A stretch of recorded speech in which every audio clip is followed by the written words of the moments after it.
पटना के सारे शोरूम लूट लिए गए। ये बताइए ना, ये किस प्रकार के गुंडा पार्टियों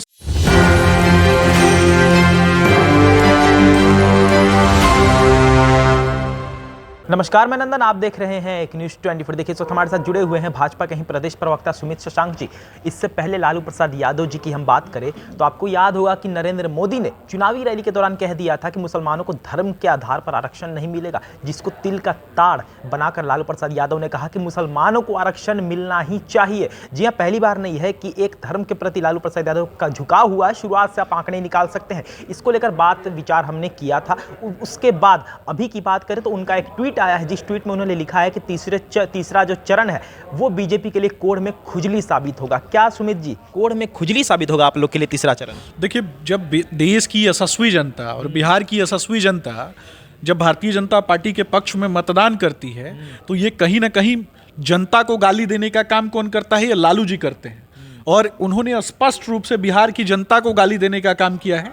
इस्लामिक तुष्टीकरण के आड़ में और मुसलमानों के तुष्टीकरण के आड़ में ये इतना हरा हो गया है ना इनका मुंह, कि ये कभी भी देश की जनता को और बिहार की जनता को गाली देने से बाज नहीं आते। ये किस प्रकार के शब्दों का प्रयोग करते हैं? इनकी मानसिकता, बुद्धि जो है ना, वो भ्रष्ट हो चुकी है। पहले भी भ्रष्ट थी, अब कुछ ज़्यादा ही भ्रष्ट हो चुके हैं। तो इस प्रकार की भ्रष्ट बुद्धि वाले जो लोग हैं, इनके मुंह पे राजनीतिक कालिख जो है बिहार की जनता जो है वो पोत करके घुमाने का काम करेगी। तो ये आपने कहा कि जनता के लिए, तो जनता के लिए थोड़ी था कोढ़ में खुजली। बीजेपी का उन्होंने जिक्र किया ना, यानी आप लोगों के लिए किया। और उन्हीं के सुपुत्र तेजस्वी यादव भी हर चरण के चुनाव में छाती ठोक कर कह रहे हैं कि इस बार तो बीजेपी गयो। देखिए, बिहार के लोग जब भारतीय जनता पार्टी के पक्ष में मतदान कर रहे हैं और पूरा का पूरा बिहार एकत्रित होके, खास करके जब सनातन की रक्षा की हम बात करते हैं तो ये मुसलमानों के तुष्टीकरण पे चले आते हैं। इतना ही प्रेम था इनको मुसलमानों से, तो क्यों नहीं 15 साल तो बूथ लूट के गुंडा राज चलाए थे ना, तो उस गुंडा राज में ही सही एक मुसलमान को मुख्यमंत्री बनाने का काम क्यों नहीं किया? क्यों किसी मुसलमान को मुख्यमंत्री 5 साल के लिए भी बनाए हो? जब वो खुद जेल चले गए बेचारी भैंस का चारा चोरी में, तो उस समय उनको जाना चाहिए था ना अपने किसी मुसलमान मित्र को, किसी मुसलमान नेता को। इतना ही प्रेम था मुसलमानों के लिए, तो क्यों नहीं मुख्यमंत्री बना दिए? ये बनाएंगे नहीं। ये दोहरी नीयत है इनकी, दोहरी नीति है। दो रंग का पोंछ है, दुरंगा पोंछ और दुमुहा जो व्यक्ति होता है ना, वो इसी प्रकार का बात करता है। लालू जी से बड़ा दुमुहा कौन है? रोड शो की बात करते हैं। जिस तरीके से PM Modi ji road show करने वाले हैं 4-5 दिनों के अंदर ही, क्या कहिएगा? तेजस्वी का भी बयान आया था कि मोदी को अगर रोड पे उतरना पड़ा तो समझ लीजिए बीजेपी का जो है डगमगाया हुआ है स्थिति। बिहार का बेटा और देश का बेटा, देश के गरीबों का बेटा जब गरीबों के बीच में और अपने देश में आता है तो इनको दर्द होता है। पटना पाकिस्तान में तो नहीं ना है, पटना भारत में ही है। और पाटलिपुत्र की भूमि पर जब देश का बेटा आ रहा है तो सीने पर सांप किसको लौट रहा है? ये भी तो जवाब देना चाहिए ना इनको। ये कहीं ना कहीं बौखलाए हुए हैं, डरे हुए लोग हैं, सहमे हुए लोग हैं।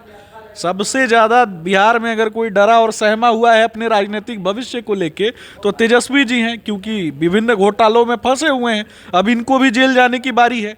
मैं पूछना चाहता हूं, कहते हैं ना 32 साल का जवान है, 32 साल का कौन सा जवान है जो कहीं ना कहीं जब देश के लिए और बिहार के लिए अगर वो बात करते हैं और बाहर निकलते हैं आम जनता से मिलने के लिए तो कमर में दर्द हो जाता है इनको। सोना के चम्मच और चांदी के चम्मच से खाने वाले जो लोग हैं ना, वो गरीब का दर्द जो है ना वो कभी नहीं समझ सकते। गरीब उसी धूप में रहता है, मध्यम तबका उसी धूप में रहता है। ये रहते हैं एसी में।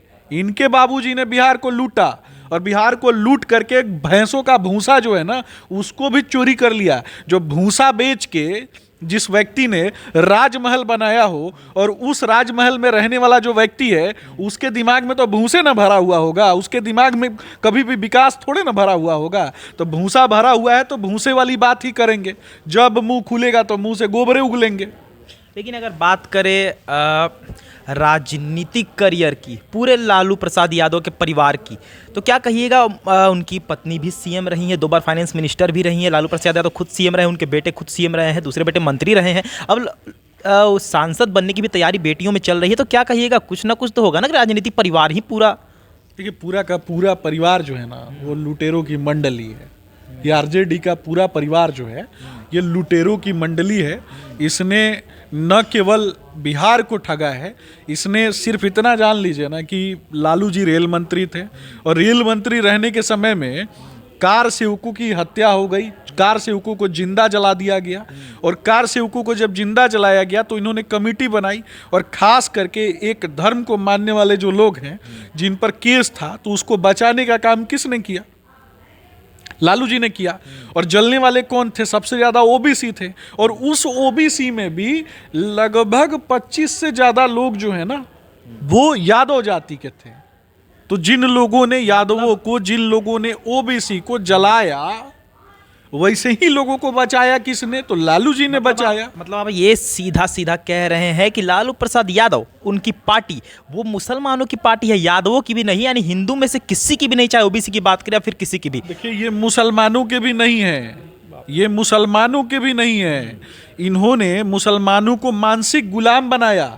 इनके जो एक ही थाली के जो चट्टे बट्टे हैं, चाहे मुलायम सिंह हो, चाहे ये हो, लालू जी हो, उत्तर प्रदेश में 6,667 मदरसा जो है वो कहाँ चल रहा था? कागज में चल रहा था, हवा में। यानी मुसलमान के नाम पे पैसा उठा के अपने घर में भर के जो दलाली करने वाले जो लोग हैं मुसलमानों के नाम की, वो दलाली का पैसा खा रहे थे और अपने पिता और अपने परिवार के लोगों को पोषित कर रहे थे। तो ऐसे जो राजनीतिक दलाल हैं, ऐसे लोग जो कभी बिहार के लिए भविष्य और बिहार के अच्छे भविष्य की बात करेंगे क्या? ये एक तरीके से ना ये राजनीति नहीं करते हैं, ये राजनीतिक दलाली करते हैं, टिकट बेचने का काम करते हैं। बिहार में जब इनकी बेटी का विवाह हो रहा था तो पूरे पटना के सारे शोरूम लूट लिए गए। ये बताइए ना ये किस प्रकार के गुंडा पार्टियों से ये लोग आते हैं। चलिए देख सकते हैं सुमित शशांक जी हमारे साथ जुड़े हुए थे।